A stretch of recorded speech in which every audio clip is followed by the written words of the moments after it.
Hello, I'm Ewan Buxton and welcome to tonight's A Current Affair. We'll be starting off with an interview with Marcus de Lafayette. Tell me about your earlier life and did it have an impact on your life in later years? I was born on September the 6th, 1757 in Auvergne into a family full of aristocrats. I became an orphan at 13. This was not one of my favourite memories. One of my fondest memories, though, was being raised by my grandma for the few years that I had her. Yes, my childhood did have a big impact on my later life. My family had a rich military history, and from a young age I was encouraged to join the military school. I joined the military academy at a young age, and I excelled. After finishing my schooling career at the military academy, I was offered to work for the king and belong to the court. This was because my family was nobility. But because I was raised, studied, and always had something to do with the military, I declined this offer and I joined the army in 1771. But after a few years in the army, I decided that in the French military was not the path that I wanted to take in life. So I joined the Freemasons, bought a boat, and sailed to America to join George Washington's army. What were your beliefs, revolutionist or royalist? And what was the reason for your beliefs? Well, I thought both were good ideas. I believed having the concept of a royal family ruling over and making decisions for the country was the right thing. But in my eyes, the royal family were also doing the wrong thing.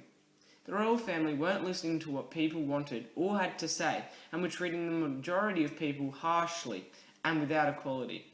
80% of the people in the pre-revolution were either a peasant or a slave.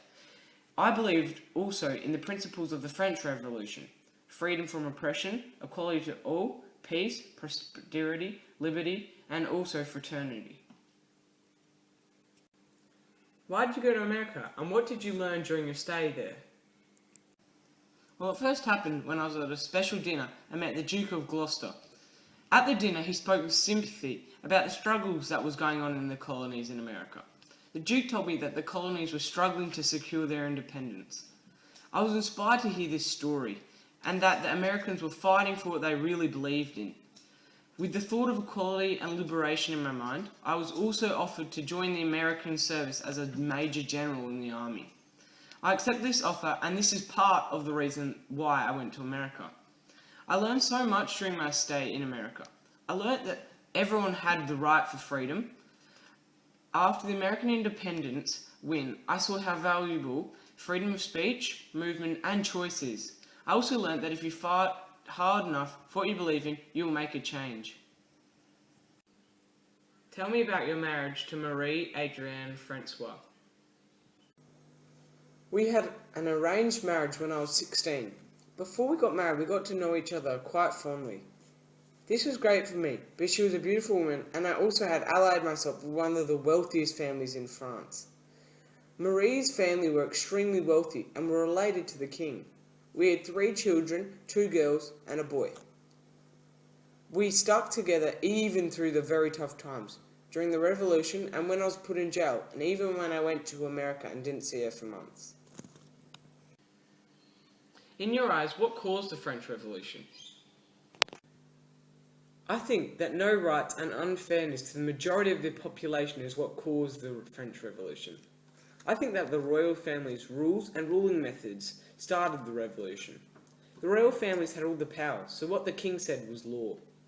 In France, the cities and the people residing in the cities were happy as nearly everybody was in the middle class for wealth and health. They were provided for and were receiving a decent income. However, in the rural areas, there were huge mansions left from centuries beforehand, with many workers and slaves on a very low income. The majority of what they earned and grew had to be paid back to the landowners in tax. These peasants and slaves lived in mud huts with barely any possessions. 80% of people in pre-revolution were either a slave or a peasant, so the majority of the population was unhappy and angry at the royal family. The rich got richer, the poor got hungrier, and began doing illegal things like stealing. They eventually had enough, and this was when they started to destroy things and try to attack the royal family. Why were you so important during the French Revolution? On December the 29th, 1786, I was appointed to the Assembly of Notables, which was organised to address France's worsening financial situation. I argued for spending cuts and called for the making of the Estates General. I was elected to represent the nobility from Riom. I was part of the National Assembly, and I put forward the main draft of the Declaration of Rights.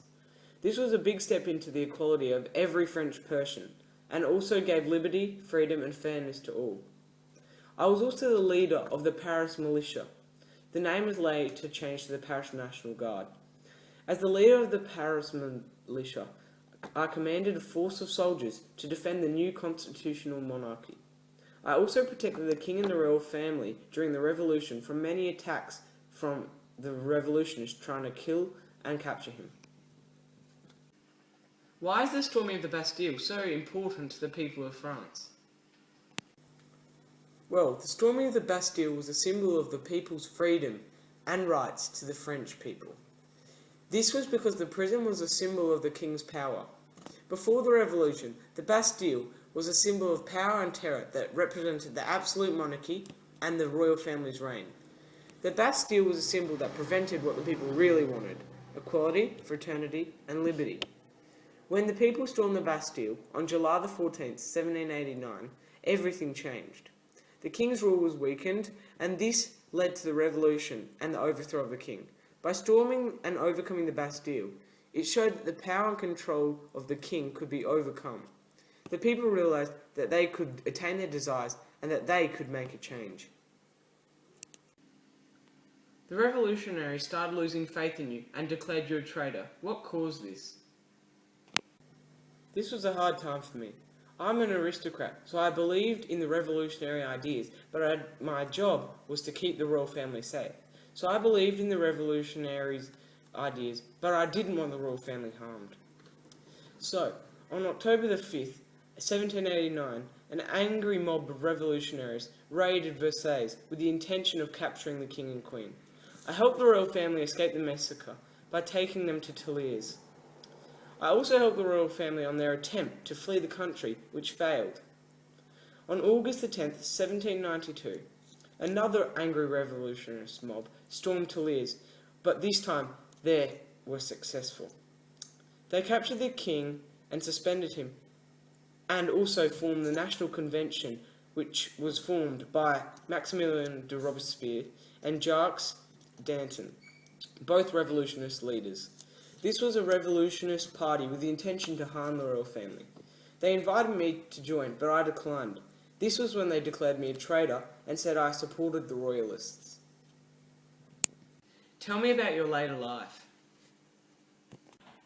Well, after helping win 2 revolutions and seeing the people's joy and freedom, I became a lot more outspoken about liberty and freedom. I encouraged the revolutionary movements in Europe and in South America. I also revisited America to see my dear friend George Washington. I was pleased to see the nation's progress after I helped them with their revolution win. After my trip to America, I was in a bit of financial trouble though. I was in debt for supplying soldiers in the American Revolution, and my losses in my French Revolution had wiped out my fortune.